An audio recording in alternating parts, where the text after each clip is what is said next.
Good afternoon. Today, like the last time, we'd like to share information about the operational situation, current situation, and what the Ministry of Defense has been doing. Of course, the top issue today, issue number one, is the operation to rescue our fighters defending Mariupol, our defenders of Mariupol. And yesterday we already announced that this is a joint operation by several defense entities, including the main intelligence directorate of the Ministry of Defense, Ukrainian Armed Forces, the National Guard of Ukraine, and the Border Control Service, Border Guard Service of Ukraine.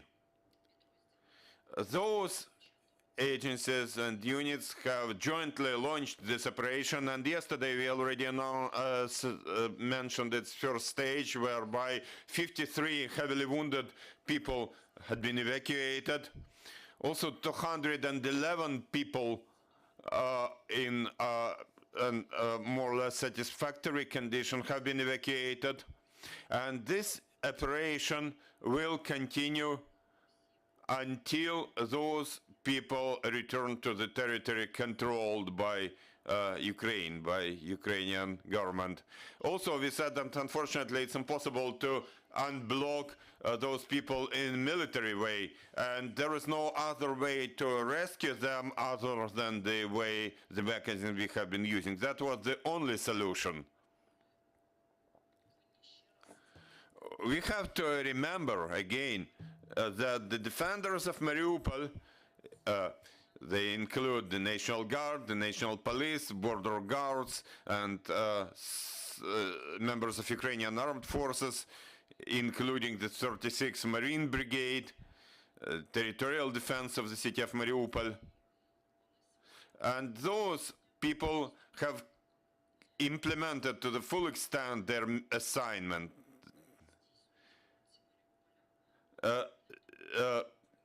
Due to defense by those people, we have prevented the enemy from bringing its troops, about 20,000 of personnel. The enemy has been unable to move those troops to other regions, so the enemy has been unable to quickly take Zaporizhzhia, city of Zaporizhzhia. The enemy has failed to create preconditions for siege of joint forces. And most importantly, the defense of Mariupol has provided us with sufficient time of critical importance to create our defense lines, to develop our reserve, and to implement other important actions in the course of our military operation. Now the rescue operation continues. This is a very sensitive topic, which means that we cannot share information about the details of that operation, because any information disclosure can spoil that process. Now I'd like to inform you about the work of our ministry from the 9th until the 16th of May, because the previous periods were described in our previous briefing. So from the 9th until the 16th of May, under the contract with contracts centered by the Ministry of Defense, Ukrainian Armed Forces received more than 23,000 of armored vests, more than 21,000 of helmets, more than 19,000 of uniform sets, and more than 6,000 of pairs of footwear. Today we expect 5,000 to 7,000 armored vests to come. What does it mean? When we say that those come, those arrive, that means that when the Ministry of Defense passes those items to the logistics forces, logistics units, that means that this supply of 5,000 to 7,000 of armored vests has already been unloaded, has already passed the border, and it has already been documented, recorded. We purchase not only armored vests as such, but we also buy plates for them, and we order those armored vests to provide individual protective gear to our service members as fast as possible. Unfortunately, the Russian army has been trying to destroy our inventory, and our logistical facilities are hit also by missile strikes. So we have been making precautions to protect our resources. Of course, we cannot describe those measures, but people have to understand the threats, the danger for our resources, for our reserves. As of now, we, the Ministry of Defense, have achieved a situation where there are regular supplies of gear for Ukrainian armed forces, and we try to work in such a way that we should always have some reserve. Now about monetary payouts. Payments in the defense sector are made this month for the previous month. So if we are talking about the funds transferred by the Ministry of Defense to armed units in May, those are payments accrued for April. So at the first stage there is monthly payments, and then the second stage is additional payouts in wartime, in martial law, like 30,000 hryvnias for all service members, which you are aware of, and 100,000 for those directly engaged in combat action. On the basis of requests submitted by armed forces units, the Ministry of Defense has transferred 51.5 billion for April, and until the 20th of May, approximately, the armed military units have to accrue to pay those amounts to service members. About the medical forces of armed forces of Ukraine, in the last month they got 6 armored vehicles to transport wounded service members. Those vehicles have been allocated to assault forces and ground forces. Also, the medical forces of Ukrainian armed forces have got their tactical medicine school, and soon there will be the second graduation, and about 200 military medics will be ready to arrive to units of the Ukrainian armed forces. Thank you for attention, and you're welcome with your questions, and then Mr. Sobko will continue. Ms. Maliar, could you please tell us, speaking about international assistance, what percentage of that assistance has already arrived to the front lines? Indeed, there has already been some breakthrough. You all see that after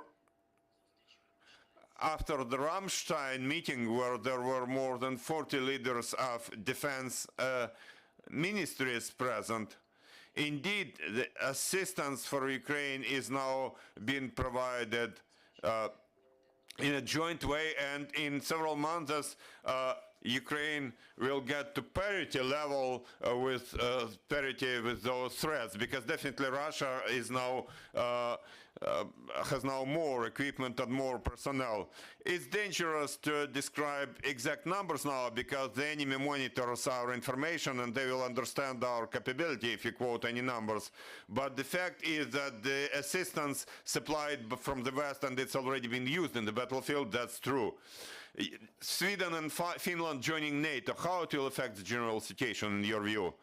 Our core task now is to win over the Russian Federation, to put that historical full stop, so to say, because our historical fight has been continuing for hundreds of years. So any process which can contribute to it is good. Dear colleagues, you are welcome with your questions for the first question. Please speak into the microphone. Mandia Loliou, journalist from Greece. I want to ask you that it is reported that the soldiers of Azovstal that are evacuated are on a land under control of Russia. Is it true? And also, is it possible of the defenders of Azovstal there to be an exchange with military prisoners of Russia?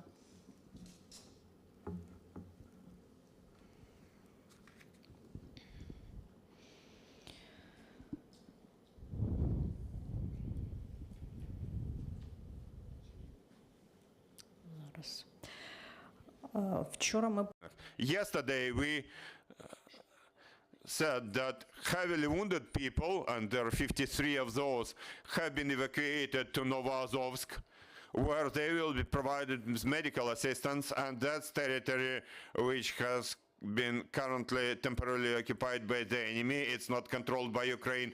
And 211 people have been brought to Olenivka, which is again a territory which is not temporarily not under control of Ukraine. It's temporarily occupied by the enemy. And to further get those people to Ukraine-controlled territory, of course, we need some exchange procedure. Thank you. Any more questions?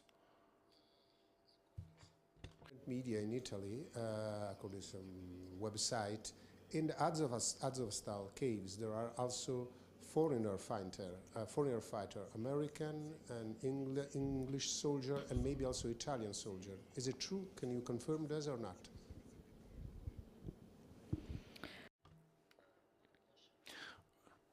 We can only use some restricted communication channels to provide such information upon diplomatic request of the respective country, because this is sensitive information. It may be dangerous for those people themselves. Thank you. More questions? I'm Yuri Stelansky from Ukraine Military TV. Could you please tell us, until the full-scale invasion, there was broad discussion about gender equality of men and women. So how did women master those military professions, and how they have acted during that active combat action?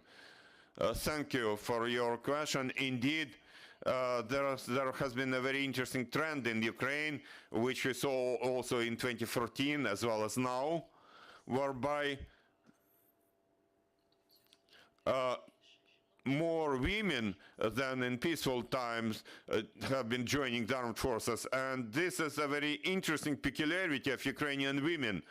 They, jointly with men, have been defending Ukraine, and they have been mastering those professions which were traditionally considered. There was some stereotype that those are for men. And now Ukrainian legislation permit them to do it. There are no restrictions, and now our women are fighting the same way as men.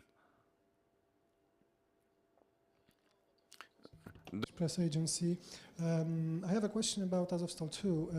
So how many defenders are still in Azovstal approximately? Because I know that from obvious reasons it cannot take the specifics, and what are the chances to evacuate them to? Are you considering also exchange for Russian soldiers, which is in your hands right now?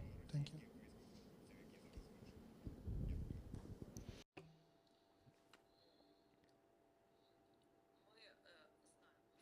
We know those numbers, and for you to understand it, we understand the scope of the rescue operation, but this is also sensitive information, and it is not disclosed until the end of the operation itself, of the rescue operation.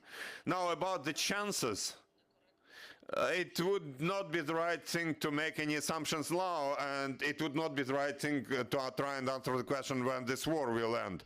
This is a process, and there are many components in this process which may change this process almost every minute. So the only thing we can say here is that Ukraine as a country is doing everything possible and even impossible in order to save our military. We are proud of them. They are our heroes. And now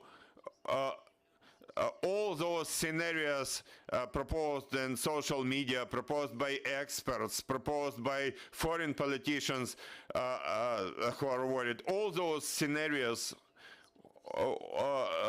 we have made attempts to use them, to implement those scenarios. So today it's important to say that, and we hope that this operation, this rescue operation, will end well.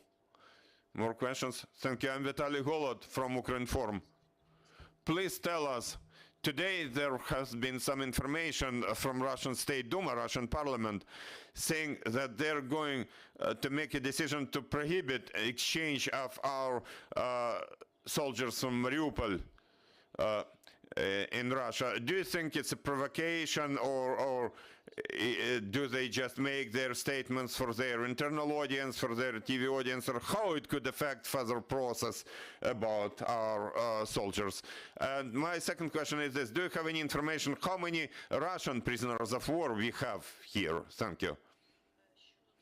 About the State Duma, the Parliament of Russia, that's a political statement for their internal propaganda and their internal political processes in the Russian Federation. We, in turn, can say that the negotiations process continues and the rescue operation now continues. Thank you. About prisoners of war, any numbers of Russian servicemen?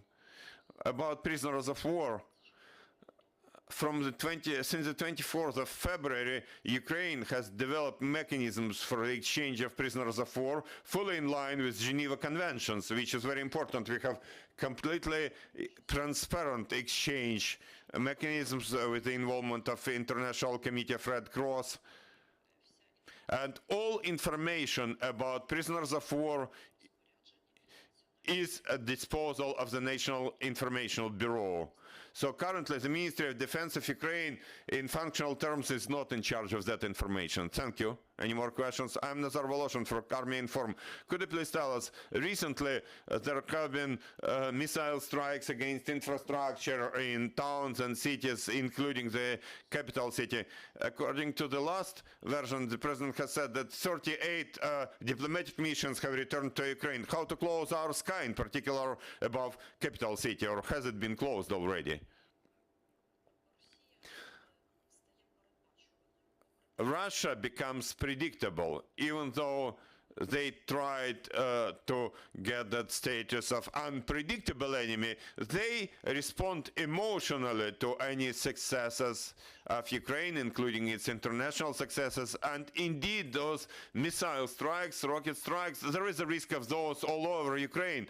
This last night, you know that in some regions there has been a lot of such strikes, which is a sign of the situation. About the protection, our air defense, Ukrainian air defense forces, who were considered our weak point until the 24th of February, has shown that the enemy does not have superiority in the air. Of course, we cannot say that there is 100% protection. It would be a wrong thing to say, because rockets and missiles do hit certain sites, but there is an incomparably higher number of missiles which are downed and don't reach their targets precisely due to operations of our air defense. And by now it's about hundreds of thousands of lives saved. Two more questions, and let Deputy Minister go. First, I would like to ask you about recent success in Donbas region, especially about defending rivers Severní Donetsk. There was in last week there was published about heavy fighting and destroying many pontoon bridges of the Russian army. They tried to cross the river. If you can comment, thank you.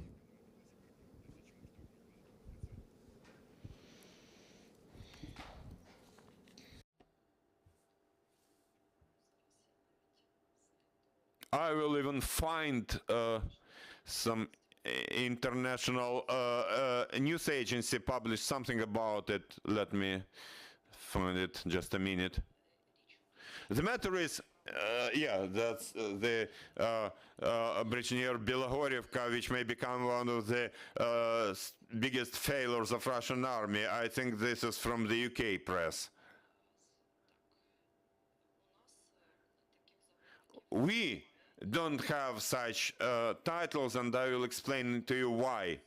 The military operation, while it's ongoing, should not be disclosed, because the enemy adjusts its actions. So yes, indeed, sometimes there is some leak of information, some leakage, because we are in the digital world, and anybody who has a smartphone can send any information, but the information policies of the armed forces and the Ministry of Defense are as follows.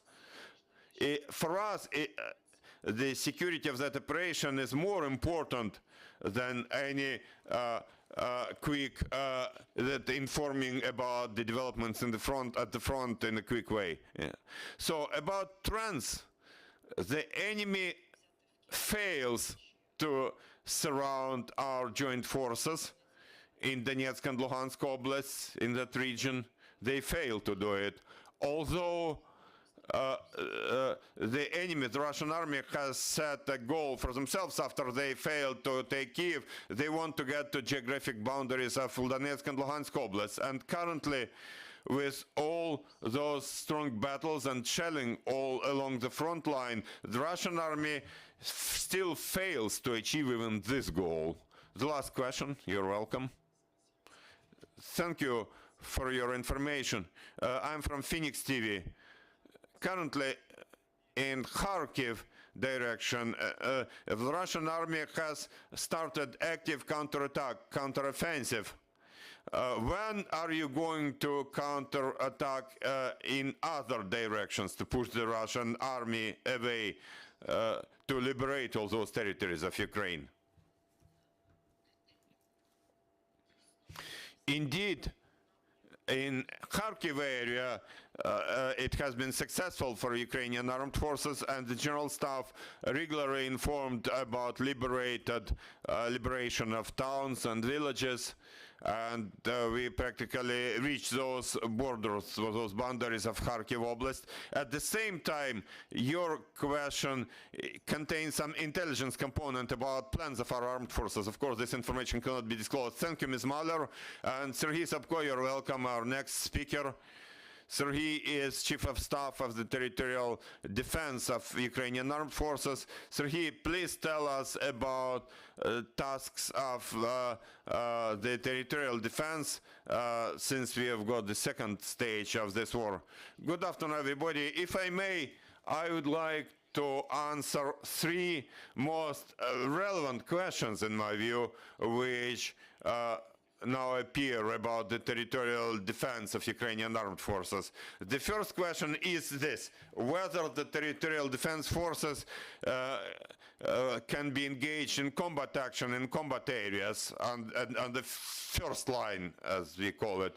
The second one is about the weapons and gear and equipment of servicemen, of members of territorial defense in those combat areas. And the third issue, the third question, is about those worries or concerns we can see in those families of service members from Lviv Brigade, the Transcarpathian Brigade. They worry about service members who are in those difficult areas.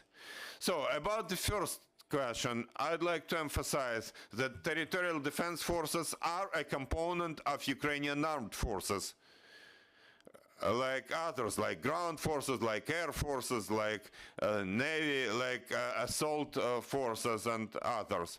And like all service members, those in territorial defense report to the Commander-in-Chief of Ukrainian Armed Forces. They obey all his orders and instructions. I understand the nature of that question, because many citizens of Ukraine have this idea that territorial defense forces should only act for territorial defense, to implement territorial defense within their respective oblasts or districts. But that's not the case. This is a wrong idea, because the law of Ukraine on the basics of national resistance clearly establishes that if the Commander-in-Chief of Ukrainian Armed Forces makes such a decision, units of territorial defense can be engaged in territorial defense as well as combat tasks all over Ukraine. And we have already had a huge experience of such actions. Our service members, since the very first day of full-scale aggression, have been actively involved in combat actions. Our units have played an important role in liberating Kyiv Oblast, Chernihiv Oblast, Sumy Oblast. And now there has been about defense of Mariupol for about 80 days, and as Ms. Maliar has already said, a number of units of Donetsk Brigade of Territorial Defense, jointly with their comrades in arms from other forces, are now still there with Azovstal. Kharkiv Brigade is a bright example. After long successful defensive battles, they now participate in counteroffensive, counterattack. And as you know, the day before yesterday, they reached our state border in some place. So, by and large, out of 32 brigades of territorial defense, about 25 brigades have been fully or partially engaged in combat actions.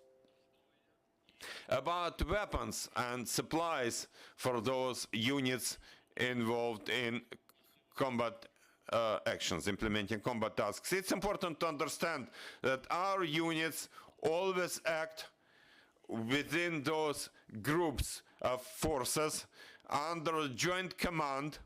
There is a joint idea and joint command and control. Their territorial defense units are basically light infantry. They have lighter weapons than mechanized units, tank units, or even motorized infantry units. The commanders understand it and make timely decisions and provide them with heavier weapons like heavy machine guns, anti-tank missiles, grenade launchers, mortars, and portable anti-aircraft missiles. Also, since they work within certain forces, they also have fire support, artillery support provided by other units within those forces. Most preparations are, of course, done before that unit departs for the combat area, but there are cases, there are situations when those weapons that I mentioned in my statement is sent directly to those combat areas, and we have to do some additional training right there in back lines of those combat areas.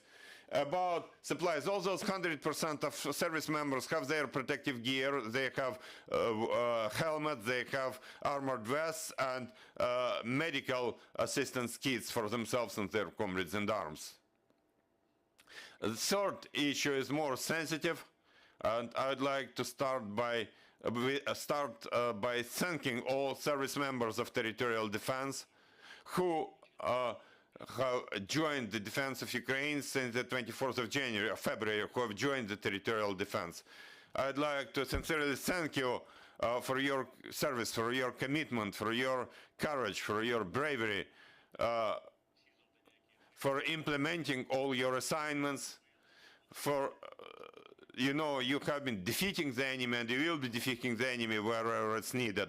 I would also like to thank separately those from Lviv Brigade and Transcarpathian Brigade members. Those are people who have stopped and destroyed the enemy near Siversky Donetsk River, and now they continue active combat operations in other areas where the situation is not any easier. The very nature of this war is very difficult, and war is always about losses, is always about wounds, is always about blood, sweat, and tears. And the nature of those worries, of those concerns of families and near ones of our service members is very clear to us. And this is a certain challenge to us, but I am sure that we will jointly overcome those challenges. We will manage. So based on that, I'd like to say two things. First, what is most important for families, for near ones, is to be at par with your so those service members, with your husbands, with your brothers and sisters, they consciously joined the defense of Ukraine. And this situation it's very important for them to feel your support and love, to feel that you value what they are doing, because they are doing a lot of great thing for you. They are defending you, they are defending their families, they are defending their children, so the war will not reach your locations. So it's not worth undervaluing their actions by discussing their worries in public. Those worries will pass, but their heroic deed now and what they will do in the future is very important, extremely important for our victory. Second, sometimes we can hear that we will be defending cities in western Ukraine, Lviv, Ivano-Frankivsk, Uzhhorod. But today, Ukraine needs to defend itself in the east, because you can imagine, if you imagine that we are defending Lviv, Ivano-Frankivsk, or Ternopil, for example, then it will mean that we have lost most of Ukrainian territory. We have lost most of the country if you have to defend those cities. So now we have to be defending our country in the east and in the south. In other words, we have one war for everybody. We have one war for everybody, for all of us. We have one and the same armed forces for everybody. We have Ukraine, one Ukraine for everybody. And we'll definitely win. We'll definitely have victory. And our victory will also be one victory for everybody. So that in the future, we will look into each other's eyes, understanding that everybody has made maximum effort for that victory. Thank you. Is there any additional training for those territorial defense units who are relocated to the east? Yes. Yes. The peculiarities are these. We have to run the training in those conditions when we have already been implementing our tasks of territorial defense or other special assignments outside of combat areas. There are relevant plans. All those actions have been planned, and there are instructors involved, staff instructors in military units, as well as mobile training teams from various volunteer organizations and so on. And before, when we got orders to send our military units to the respective combat areas, we try to use all the remaining time to improve the skills, to cover those gaps that people have in their skills, to train them as much as possible in situations that we have. Thank you. Any more questions? Please speak into the microphone.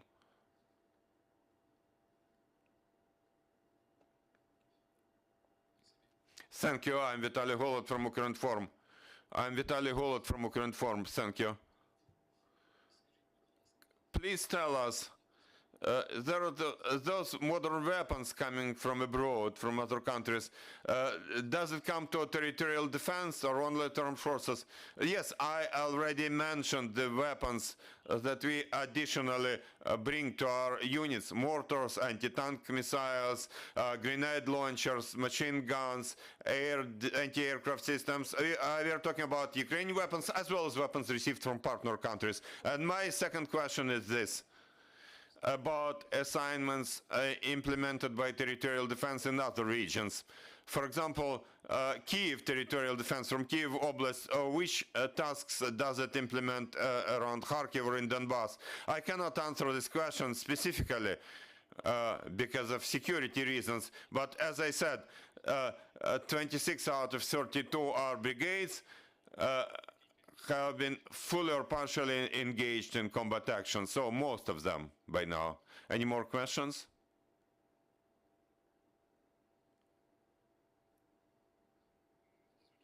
I'm Alexey Koval from Phoenix TV. My question is, you mentioned the numbers of territorial defense of 100,000 people. Will it increase? Will be increased, or what is the maximum, maybe the maximum number of service members, or the staff numbers have been approved and they will not increase? Now the total numbers of Ukrainian armed forces, of territorial defense forces within Ukrainian armed forces has been about 110,000 people. Also, by now we have created more than 700 volunteer units of territorial communities which are not part of territorial defense forces, and we will maintain those numbers generally, but depending on the situation we'll have, it is possible that the decision will be made to create additional military units. Thank you. Any more questions? Thank you. Thank you. No more questions. We had Serhiy Sobko for us, with us, Chief of Staff of Territorial Defense Force of Ukraine. Thank you for joining us. Friends, I'd like to remind you that at 6 p.m. we'll have officials from World Health Organization, so stay with us.